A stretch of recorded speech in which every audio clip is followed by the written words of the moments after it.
Merci mingi Mama Rosalie pour na kopesa ngai maloba.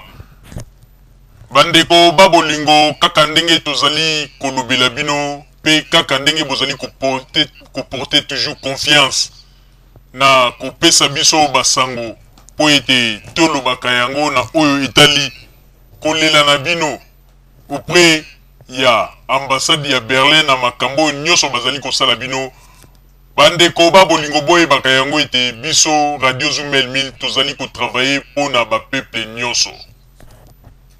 Bolongola ide ndenge bozali ko kanisa ete biso tozali ko travailler kaka pona bato oyo bazali na pouvoir ou bien pona bote tozali ko lobela peuple nyonso. Parce que toyebi yango malamu makambo oyo bato ya ambassade ya RDC na Berlin basali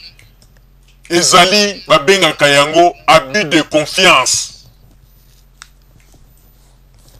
Parce que tango moto aye pa ina yo oyebisi moto ete ndengo pesi ngai mbongo oyo passeport na yo dans 3 mois okozwa yango. Alors et comme dans 3 mois boye babandi ko binisa yo pe ko pesa yo ba fausse promesse. Et là, vous allez passer la biso kaka mawa. Pour être tozali komona même son excellence Mama Shakembo, on dirait azali na motema ya bo mama te. Toza koyeba te soki na kati ya likambo yo ye par na ye ezali nini. Parce que batu bazali kozwa ba problème. Lelo batu belé bakomi na ba problème sérieux même na ba misala oyo na bango bazali ko sala à chaque fois bato bazali ko koma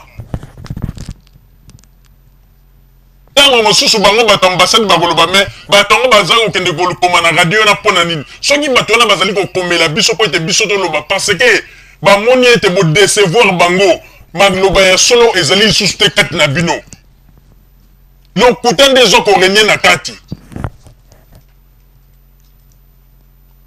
Bamakambo ya boye. Il fallait rôle ya ambassadeur to ambassadrice et monana. Ozala te na moi lilobo telemi ebisi ba peuple tala boye tala boye tala boye. Po ete ba peuple congolais ba yeba quand même. Po ba fonctionnaire ya kati ya ambassade ba travailleur na yo ba lobi ete le coutel l'équipe bango et pas na bango soki o bengi kaka on dirait le coutant ozala kaka liboso ya mbebo wa. Pas que tant que le banane aussi si t'as déjà mais si va bombarder le kuta au moment où il y a benga dans 2 semaines ça là au benga dans 1 semaine au benga au moment où on comme ça là net besoin de bouger ba papier to za ko luka après ba passeport Congo na yo yete mais le kuta na le kuta tango yango ndenge biso tozali koloba mon kolo to koyo ka ke ba peuple ba congolais ba telemi ba ke ko sala trouble mon kolo wana boye baka yango ete jamais biso to ko condamner batu wana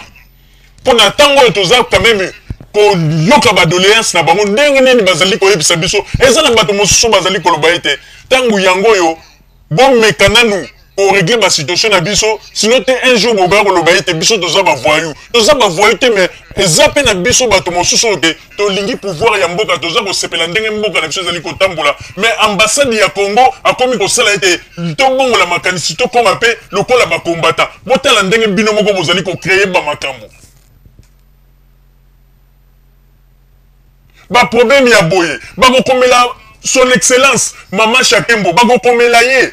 Oh, biso moko to pesa procéder no bi moko komela etango mosusu ye akoki ko sala quelque chose alors ba quel côté on dirait baba moko boy on dirait donc batinda ekaka wana po ayanga na ekana bureau va na bureau ko kaka ngia aye bagata makambo ba congolais te alors mboka ya liboso oh biso tozali komona ete baza ko tinda ba ambassadeur mona ga yango quand même na France ambassadeur ya Congo na France au moment na moko tango mosusu pe azako solola na ba congolais azako yeba ba makambo ba congolais même à Londres ambassadeur son excellence Kikaya tango nyonso tout pour solola na ba peuple mo si mona to mona même son excellence Kikaya azako pesa ba passeport na ba congolais à Londres ba filmer yango mais oh ezali kokamwisa biso Maman Shakembo wana peut-être tozali koloba yango son excellence Maman Shakembo depuis ko bana poste wana kaka fete o basali saki mokolo bayi ko sala inauguration na ministre monsieur Alexis Tambwe Mwamba depuis wana yemo ko kuto amona na kate bato bazali ko lela ba passeport bato ba congolais bazali ko linga ko sala ba trouble sans même ko adresser même un mot. Et ça a un site na bino internet pour ebisa na ba congolais que voilà ceci voilà cela rien. Alors place ndé batusko bazali ko mona ete ba mbongo ya batu wana ezali nango click na bino batu bo ozali ko tourner ba mbongo ya batu mais boye makayango tozali ko loba yango lelo oyo ba congolais wana bazali na gentillesse bazali ko benga na kimia nyonso mais mukolo ko benga bango bana ya kuluna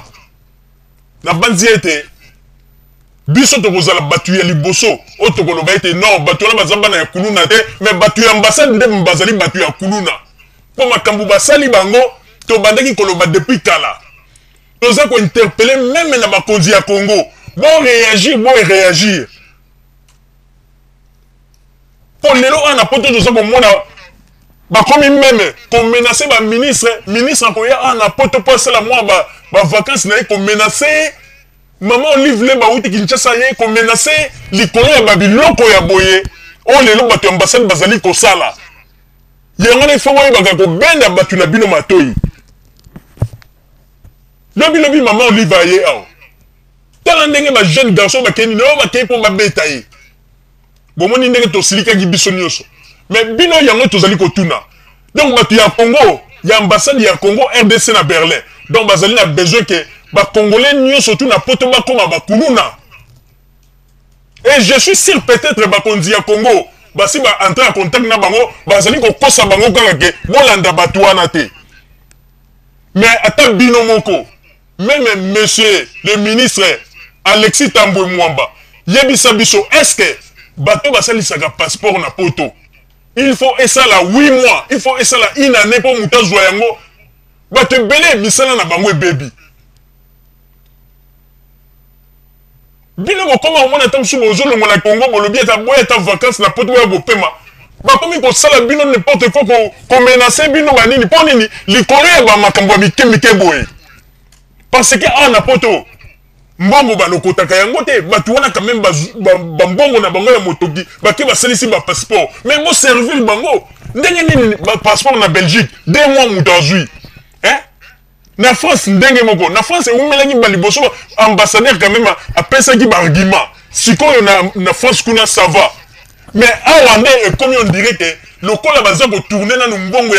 ya bato ba pesa ki pona basala ba passeport et comme il était kiri na bango na kati ambassade bande ko tozali ko loba yango ko mutu moko te pe a ko arrêter biso to ko loba po on nyo sezali poto lingi ete mboka eke de liboso. Parce que les gens qui ba konzi ya Congo ba komi ko zo ba problème na poto ezali na ba jeu se mike o lelo tozali ko mona lobi bolingi nini po bato nyoso ba sense ba passeport ba esprit changer ba ete ba komi ba combattant pour na bino bato ambassade ya Berlin mais trop c'est trop tela likambo bosali ndeko mobali ezali malamu te mama na ya kufi passeport basali ça depuis mois d'août yango mbongo yango boche yango na lisanga ya kindoki yo to ndenge nini mbongo ekota na makambo na bino ti lelo bolinga ko libérer na Kinshasa te ba passeport ya bato ya mais bosa kaka liseki to yebisi bino déjà po bino bozali na ambassade bofoni na ba bureau bozo yebate mais biso nde tozali ko yeba ba makambo nini yo ba congolais bazali ko linga ko préparer même kolo oyo bango ba gosala bino surprise na banzi mukolo wana biso bato liboso to kotombola mungongo pona koyebisa même bakonzi ya Congo to benga bato wana bakuluna te na banzi tango biso tozali koloba bato bakanisaka tozali bato ya maboma mais totika tana yango soki bango bazali ko continuer kaka ko nyokola ba peuple congolais ba diaspora congolaise o baselisi ba ambassade ba passeport na bango na kuna na ambassade na Berlin tango nyoso ba promesse ko kosa bango batu mosusu kuni bakomi ko loba ete tango ambassade ezalaki nango na bonne kuna ba ambassadeur bazaki liboso ba bande ko travailler bien baki na lokuta ya boete lokuta oya bato ambassade ya Berlin communauté ya kindoki ya koloka on dirait ezali ekipu ezalaka soki moto abengi donc basi bayebi te ndenge nini bakokosa ndenge nini bakodrible mutu mais etali bino na babiloko oyo bozali kosala mokolo oyo bakongolais bakosala bageste biso tolobi yango ntango soki bakonzi ya Congo batomboli mongongo balobi oyo te bavoyu ya poto biso tokoyebisa bakonzi ya Congo ke non baza bavoyu te parce que bango moko nde bato ya ambassade batindi bato wana basala kibanditisme kuna na ambassade mpo nini bango moko nde balingi korégler situation na bango te mama Rosalie nazongiseli yo mano